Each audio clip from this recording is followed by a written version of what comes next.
we may allow ourselves a brief period of rejoicing. Today is Victory in Europe Day. Tomorrow will also be Victory in Europe Day. But let us not forget for a moment the toils and efforts that lie ahead. Oh, my word, what a day. It's the day we've all been waiting for 6 long years, and it's here at long last. The war is over. Well and truly over.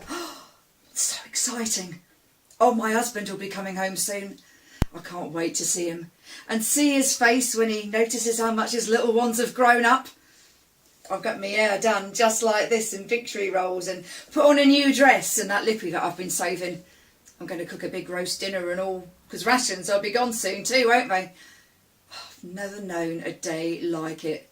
Well, really, it all started last night, 7th of May 1945. All wireless programmes were interrupted, with a news flash telling us that Victory in Europe Day would take place tomorrow and it would be a national holiday. The newspapers ran headlines as soon as they could, and special editions were printed to carry the announcement that we had waited for so long. It didn't really come as a surprise to us, to be honest, not really. The newspapers have been telling us for weeks about the Third Reich beginning to crumble and the advancement of the Allies in the battle for Berlin. Well, with Mr. Hitler out of the picture, it was only a matter of time before the war came to an end, in Europe at least. I pity the poor wives and families who know their men are still fighting out in Japan or as prisoners of war out there for, well, who knows how long. For some people, that news flash was enough, and they didn't wait until today. They started their revels last night.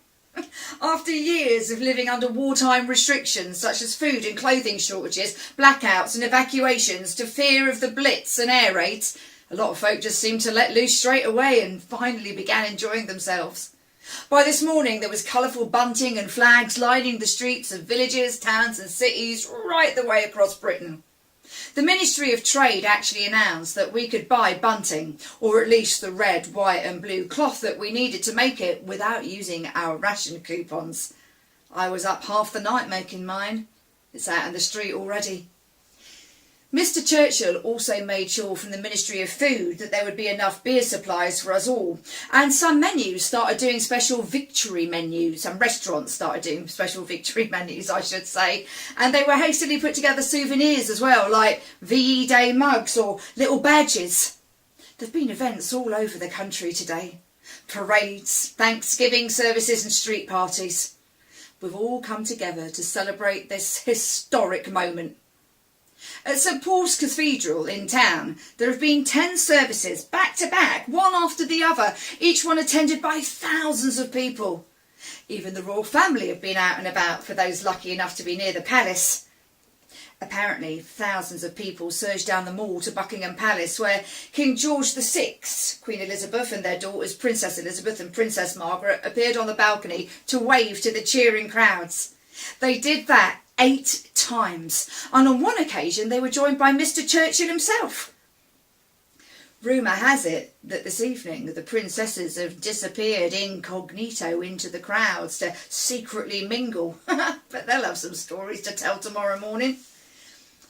Then, this afternoon, Mr. Churchill made an address over the wireless, and the nation stopped to hear our great and glorious leader. He formally announced that the war had ended in Europe.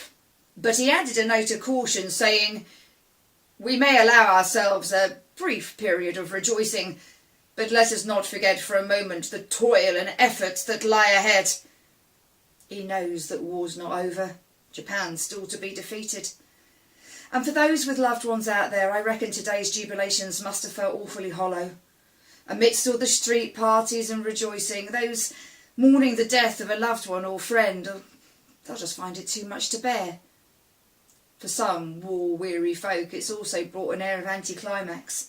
6 long years of war have left their mark on a weary population who are well aware that there's still more difficulties yet to endure. It can't just be sorted overnight. The war's taken its toll on us, and some people have no energy nor emotion left. Yeah, I wonder what my sister will do now. She's been working in an aircraft factory making control systems for anti-aircraft guns, automatic pilots for aircraft and aerial compasses. Sounds right posh, doesn't it? I know naught about it, save that it's making this stuff that's won us the war. And my sister's dead proud of her job. She's been telling me that right the way along. It'll win us the war if we work, she told us, and loses it if we slack. I wonder what she'll do now it's over. Then, of course, we had the Saucepans for Spitfires campaign. Lord Beaverbrook, the Minister of Aircraft Production, said he wanted all the money and the metal he could get his hands on. He even sold Spitfire rivets to kiddies for 6p a pop so that they thought they owned part of an aircraft. And he asked us to collect metal. Any kind of metal we could get our hands on. Pots, pans, park railings. The little lad up the street even gave up his collection of tin soldiers. Quite appropriate given the circumstances.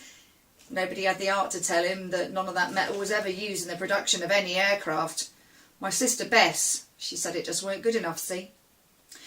It's all because Mr. Churchill was getting a little bit twitchy about a German invasion. He said the whole might and fury of the enemy must soon be upon us, and he was right. In July 1940, we started to hear reports of something they were calling the Battle of Britain.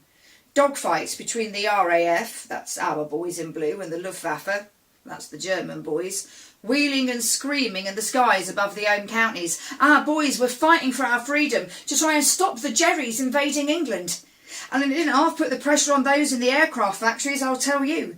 Bess told me that Beaverbrook made up a new motto. Work without stopping.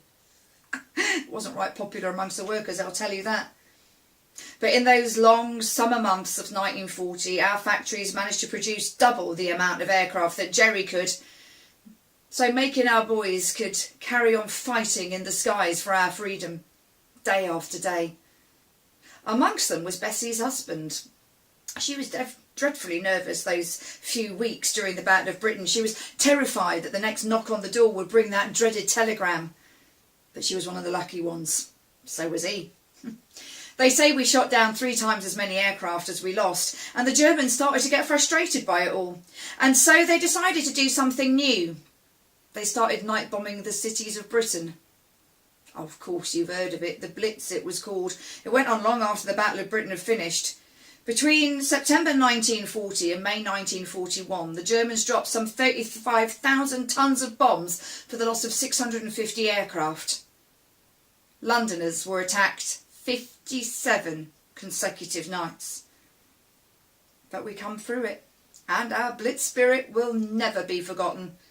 And those who celebrate it today have done so with vigour and enthusiasm. When Mr. Churchill appeared on the balcony of the Ministry of Health building in central London, he made an impromptu speech. Huge cheering crowds gathered below, and he declared, "This is your victory." And they shouted back, "No, it's yours." Then King George spoke to us on the wireless. He said that he praised our endurance and called for a lasting peace. He also asked us to remember those who will not come back. Let us remember the men in all the services, he said, and the women in all the services who have laid down their lives. We have come to the end of our tribulation, but they are not with us at this moment of our rejoicing. Oh, God save the King. What a day. And it's not over yet. There's a village in the, there's a dance in the village hall about to start. I'm getting my words all of a jumble. I'm so excited. And then there's going to be a bonfire and more celebrations. So I'm really sorry, but you're going to have to excuse me. I've got to get my dancing shoes on and dance the night away. For tomorrow is a new day. And when we wake, there will be no more fear. And we will be secure in the knowledge that we are finally victorious.